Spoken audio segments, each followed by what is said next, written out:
How you doing, everybody? It's March the 1st, 2010, and it's late on in the evening. It's what time is 10 o'clock in the evening, and sorry about all this. It's just I'm way behind with everything. I've been working outside because of the good weather, and time I get showered and cleaned up after the evening and get something to eat and all the rest of it and relax for a few hours. I'm trying to do these postings. I'm not the best at late. I'm an early morning person. I'm much better early on in the morning, but as I say, I've just been tied up for the last couple of days, so I'll catch up with this. So I will during the weekend.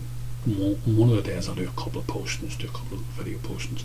I want to thank everybody for their comments and the new subscribers and everybody, but in particular the people that did the comments. A lot of effort, a lot of time with it. I want to thank everybody. Okay, I want to deal with a couple of things tonight, only short things but very interesting.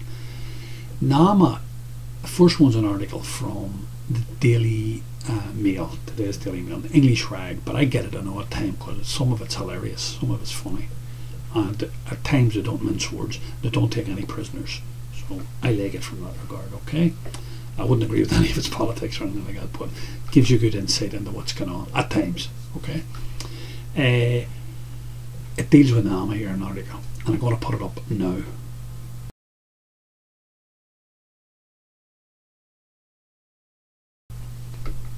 Yeah, that's a little article there, and what it deals with is, it deals, as I say, with NAMA, and it deals with something that I could never understand, and it just hits it on the head and explains to you. NAMA is part of the National Treasury Management Agency, and it's something I could never understand, because you can never find out how much these leading guys at NAMA and these leading guys in the National Treasury Management Agency, how much they earn. Now, they have 170 staff working for them, and they earn on average €115,000 a year. But the agile guys who make all the decisions, and the women who make all the decisions at the top of it, all the executives, like, these are serious heads. You can't find out how much they earn.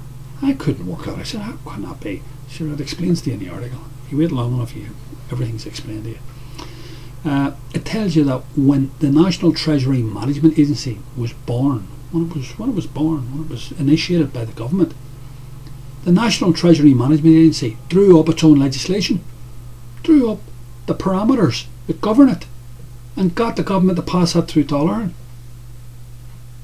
Tell you, man, this is some state we live in. This is unbelievable stuff. This is truly unbelievable. So there's no way of finding out how much these men and women earn. And the latest scam that they've pulled is that, unlike all the rest of the civil servants, they've all got now, they've revoked the latest government legislation, and they're all back to the business where they decided in January, the National Treasury Management Agency, for all of its staff, decided to restore defined benefit pensions. They all get half their wages they get when they retire for the rest of their lives. Nice one if you can get it, isn't it? On the money they're going to be on. I mean, as I say, these leading heads are like all earn more than Brian Cowan earns. They all earn more than what the Taoiseach earns. They'll all be on about €300,000 or €400,000 a year, and the rest, and big bonuses as well. I'm sure they get massive bonuses. Anyway, that's another day's work. Have a read of this article. I think it's fascinating.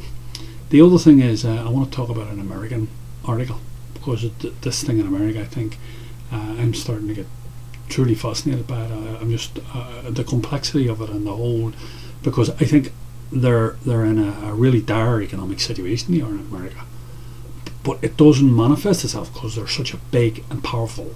Like, I mean, their GDP is 14 trillion. Imagine that, 14,000 billion.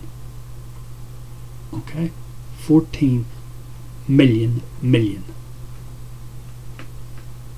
of GDP. Okay. Anyway, this is from a paper called the Washington Times, and it deals with a man. I've put the link up to there. You can have we read it if you want to read it. It deals with a man called Richard Gage, and what he's done is he's drawn up a sort of a response, a personal response to this 9/11 commission. He's one of the leading engineers in America, a civil engineer, and he's got I think he's an architect. I think he has his own architectural company somewhere like San Francisco or Los Angeles or somewhere, over on the west coast, and he has this petition. He's drawn it up, and 1,000 of the leading architects and civil engineers in America have signed up to it. and it's basically to query and question the scientific evidence given at the 9/11 Commission, which he claims was a complete cover-up, and which I would agree with him, but I mean, I don't have the technical the expertise that he does. So it's very interesting just to see that 1,000 other people agree who are professionals in the field. A thousand. This isn't 100 or 500. This is 1,000 people from all like the whole engineering and civil engineering and architectural sort of sphere within America agree with what this man's saying and are demanding another commission or another serious investigation into the findings that this commission came to. So anyway, have a look at that. The final thing then is an article from today's Irish Times, and it basically says that the hotel sector is totally insolvent. The large elements of it are. The bulk of it is insolvent, and it's fascinating, just fascinating.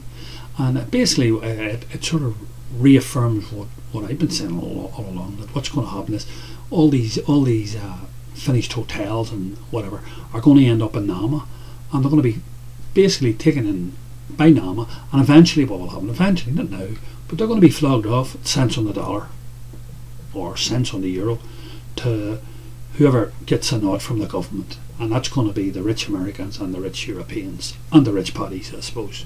They'll be all part of the master plan as well, but it's all going to be flogged off. Ireland's going to be flogged off. That's what's going to happen. So listen, I'm going to call it a day, and we're going to talk later, okay? And hopefully it'll be a much longer one then. All right. Thanks very much. Bye.